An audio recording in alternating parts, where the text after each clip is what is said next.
What is going on, everyone? My name's Boit, and we are watching Age of Mythology, and it is actioned. Take one. Right?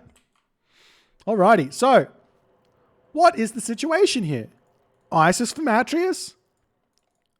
Hades for Rapl? Map is Frozen Wastes? The Eye of Horus. This levels the playing field considerably. This relic is too strong. This relic should be +1 town center population.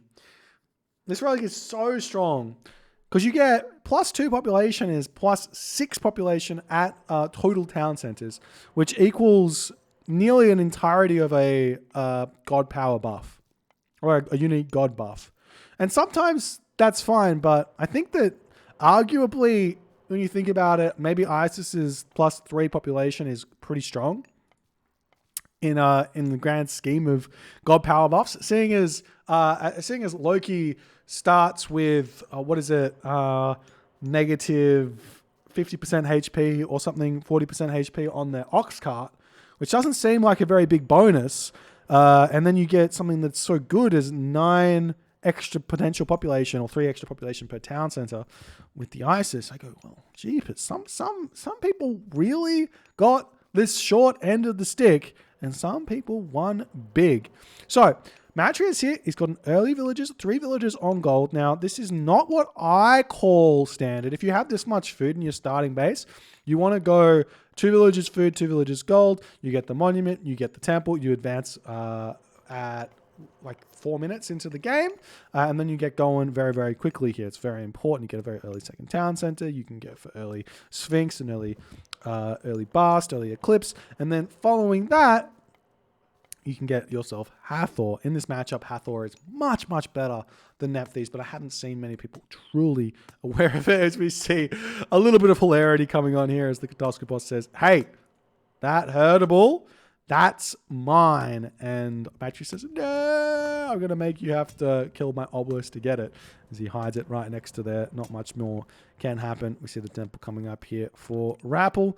He's got 2 villagers on food, 2 villagers on gold. He does have a very easy time getting to the classical age here very quickly. He kills off all the caribou nice and close to the granary. And you guys might be like, but Boit, on Age of Empires 2, people don't kill off their animals. They try and kill them off one by one so they get as much food out of them as they possibly can. Yeah, well, on Mythology, there's just so much more food that it doesn't really matter. It's much better to get yourself the faster food economy or the food earlier than more food total, if that makes any more sense. So that's why we kill these off nice and close to the granary and have multiple dead at the same time. And also, like, the villagers bump into each other a lot more than on, like, Age of Empires 2 and 4 and 3 and things like that, I think. But in any case, it's looking as if Rapl is going for a 4:30 advance time, a little bit slow. And do we have the temple up? Oh, look at how late this temple is. Not. I'm telling these guys, the level in which Age of Mythology can potentially be played is so much higher than it is currently. I've been having this theory that, there's this current idea that Greek is better than Egyptian, is better than Norse, is better than Greek, and Atlantean is just somewhere in the middle of that whole thing. I think that is completely wrong. I think that everyone is playing inefficiently, and we actually have no idea what perfect play actually looks like, and therefore have no idea what balance is actually at, the level of which balance is actually at in Age of Mythology. I do think the balance is pretty good, and I think that if you play well enough, you can win with pretty much any god, and complaining about god balance does you no good anyways. That's my current take on the situation, as we see Bast and Athena coming through. So no surprises here. Rapl's going to go for a fast second town center. He has a very nice town center here next to this gold mine with this food over here. So too does Matreiuss, but there is a huge issue in this situation here for Matreiuss, in that if he advances as late as he has, then Rapl is going to be able to send his heroes forward and pick this off. So this is part of the reason why you need to advance quickly here with Isis, so you can avoid the early harass that the Hades is going to be putting onto it. So we do see the villagers making their way over here. The Minotaur does come in, starts thwacking away at that villager there, as the Ajax is going to wander in as well. And for some reason here, Matreiuss is not utilizing his Pharaoh onto the town center. Both players are going to get their town center up fairly quickly. The Chiron comes in, and this means that Matreiuss needs to leave. And indeed, the Pharaoh may be losing his life here as the villagers retreat away. We do see this Sphinx going to be hanging around. You got to send that Sphinx over to your opponent's base 100% of the time, every time, because the heroes are all here. So you get so much value attacking this, or attacking this, or attacking this. That's what I feel at the very least. As we see the Pharaoh is still alive here. We see a priest coming in trying to take down the Minotaur here. The villagers get pulled off trying to shank down the Ajax. The town center is still not able to get up. The villagers are all finishing this one off. And in the end, when all is said and done, Sphinx down, Minotaur down, Pharaoh down, heroes out, town center up. And no one is at any significant advantage here, except for maybe Matreiuss is at a bit of a better position because he gets this town center. It's really, really nice. Yes, very good. Now, Polar Bear gets taken out as well. So we do see stable archery range here for Rapl. I'm surprised to see an archery range here. Not 100% sure what that's for. Maybe there's an idea that's been flowing recently by the Egyptian players about going for spearmen, and this is to preempt that because you don't necessarily want to go Hippocon to deal with the spearmen. And when we see a barracks, no, not just yet. We see an immediate monument to the soldiers coming up. I mean, we do see the Chiron going to try and hit some raids here. We see Monkey Head in the palms of Chiron's hands as he's going to be retreating back. There will be a whole bunch of hurtables in these corners as well that has been ignored at this point. And right now you really have no answer to this Chiron, so you have to kind of sit underneath your town center here if you want to be going for the 2 town center fast heroic. We see the armory coming up in the main base here, as we see Hands of Pharaoh coming through as well for Matreiuss. And the obelisk gets taken out, and units will start flowing in here for Rapl as he's going to put some pressure onto Matreiuss's economy. I'm still surprised to see him even attempting to be on this. This food is going to be expiring fairly quickly as well. So we see a couple of priests coming forward, going to start throwing their stones, as Hippocon does end up coming in here. Matreiuss reacts quickly, but still in a bit of a difficult position. He does have these goats that he could move over and start eating on this position here. And Matreiuss, does he have wood villages? Not really. Does he have husbandry? Yes, he does. He's got husbandry and pickaxe. As one villager does finally end up falling. It's still kind of equal villager count, 34 to 35. But I would say Rapl has a little bit of an advantage right now as he's trying to convert said advantage. He does decide to simply just bring the villagers back home, be a little bit safer. His towers are super undefended. This isn't something you see very often from the Egyptian side of things. He has defended over here with all these houses, and over here all these houses are defended. So that's pretty good there. And he will be making his way to the heroic age as fast as he possibly can here, wanting to possibly throw up the Migdol stronghold here to prevent the raids. Chiron returning back over here and being the most annoying unit in the game. This unit reminds me a lot of the Khan, actually, in Age of Empires 4, if you guys have been watching that. Except this unit costs resources, can only be built in the classical age, and yeah. So if this was the idea of the Khan, they really should have made it more of a second age unit. Just saying. Anyways, priest, or at least done something to fix the harass that it could potentially do, because see how annoying it is.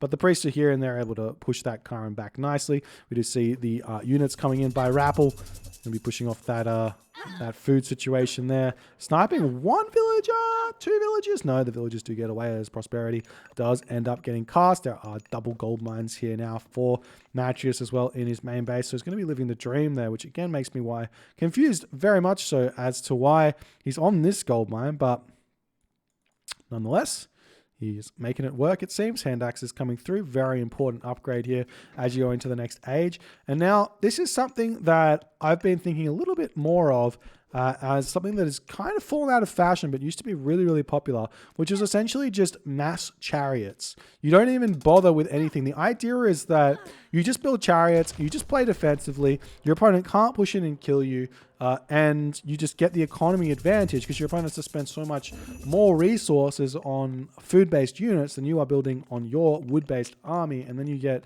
to a point in which you can transition away from the mass chariots into like elephant or something else, and you just find your advantage that way, utilizing mercenary as well to add bulk to your army on the defensive end. And we'll see if that's what Matreiuss is going to go for here. He's got a lot of villages on wood, 6 and... oh yes, he's got a lot of villages, 20 villages on wood. So he's definitely going for mass chariots here.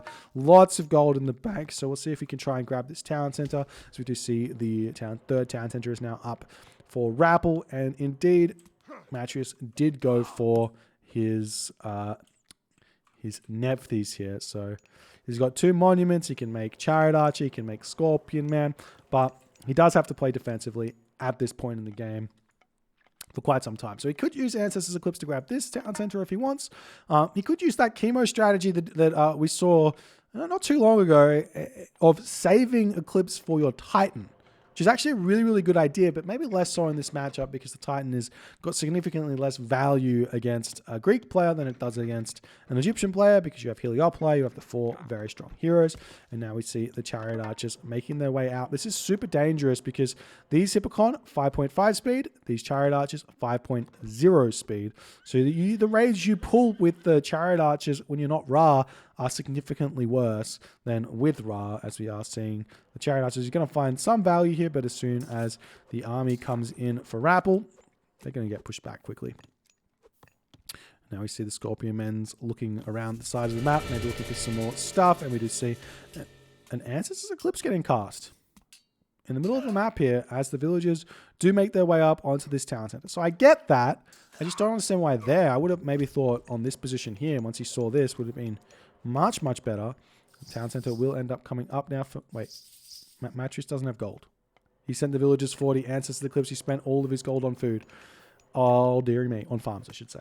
Oh, well, that's live for me. I was seeing the Ancestors going to be swinging in here, trying to get a couple of villager kills, but Rapl is kind of just ignoring it nicely. His farms getting spanned up in an interesting fashion. I do like that he's got his granary here, but, I mean, he's got farm here, farm here.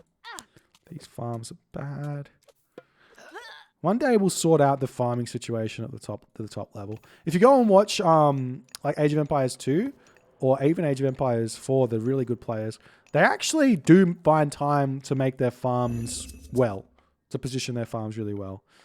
And that just doesn't happen in Mythology for some reason. It does happen for some players, but I mean, look at Matreiuss. Matreiuss's farms are pretty nice. Anyways, the Chariot Archers now fighting back as we see the town center trying to come back up. The villagers are going to be making a break for it as the Chariot Archers maybe not strong enough here. We just see that the Scorpion Man comes in, going to be picking off a couple of villagers, but Chiron runs in here to start pushing this one back, and it's looking like Matreiuss not paying attention. Will indeed lose that one after only 2 villager kills, so that's a big win there for Rapl, as the Hippocon going to be chasing this back, and we are seeing this mass Chariot Archer thing working. Heavy chariots about to come through. He's turning around and taking this fight. You can't fight this for very long. The idea is you turn, you fight for a little bit, you pull back, but we do see Rapl casting a preemptive restoration there. I'm not 100% sure if that was really what he wanted to do there, but he does end up doing it nonetheless. We see Sacred Cat's Irrigation coming through in tandem right now, which is huge because they work together very, very nicely. So Matreiuss's food economy is going to start skyrocketing here, where Rapl is going to be advancing to the heroic age very, very soon here. He's at 145 population, 80 villages here. We see the Migdol Stronghold getting dropped out of line of sight of Rapl. I like that play, getting ready to start pushing, but at this point, Matreiuss cannot continue to push through. He's separated his Chariot Archers up into a different position right now, and now the Hippocon can chase these Chariot Archers away, and even though Matreiuss' score is in front right now, I think he's in a bit of a difficult position because Aphrodite is going to hit. There's going to be a curse somewhere, and there's going to be a ton of pressure. This town center is not safe. I wouldn't be surprised to see an immediate fortress drop down here either from Rapl, as we do see the Migdol Stronghold manages to come up. But it will die incredibly quickly here to the Hippocon of Rapl as the army comes through for Matreiuss.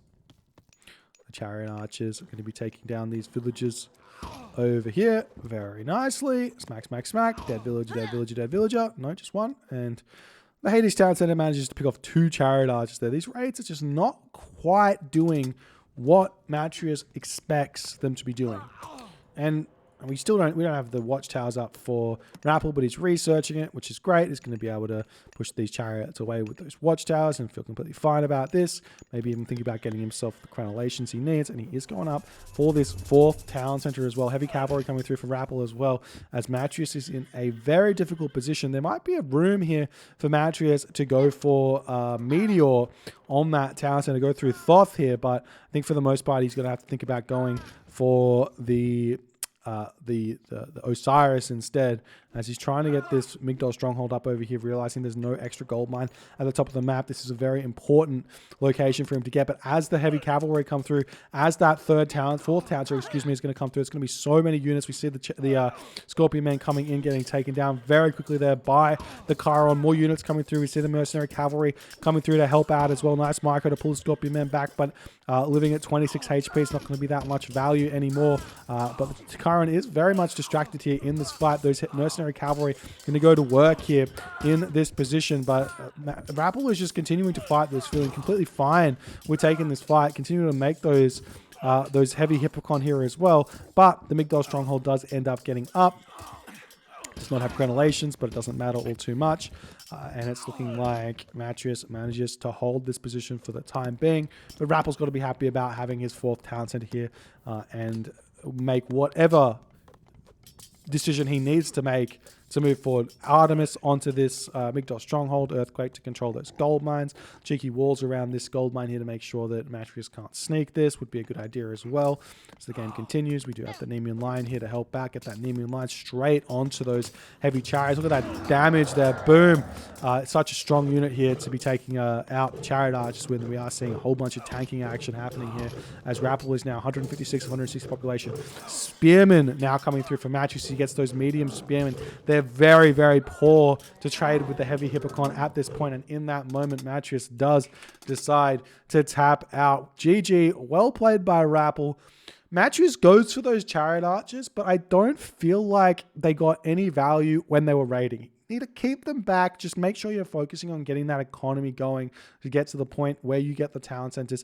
Had Matreiuss managed to get this town center up in that Ancestors Eclipse as well, maybe this game is a bit different, because then he can start mercenary pushing onto this town center, get this situation or this area of the map under control, and then take this down. But because he couldn't get the town center up, there was no way really forward for him, and Rapl rightly decided to get this town center up and prevent Matreiuss from having it, going after this gold mine with a very, very nice heavy cavalry kind of timing in order to prevent Matreiuss from continuing in this game. If you guys enjoyed this game, please consider hitting the follow on the Twitch. If you're on the YouTubes, hit that subscribe button, and I'll see you guys in the next one.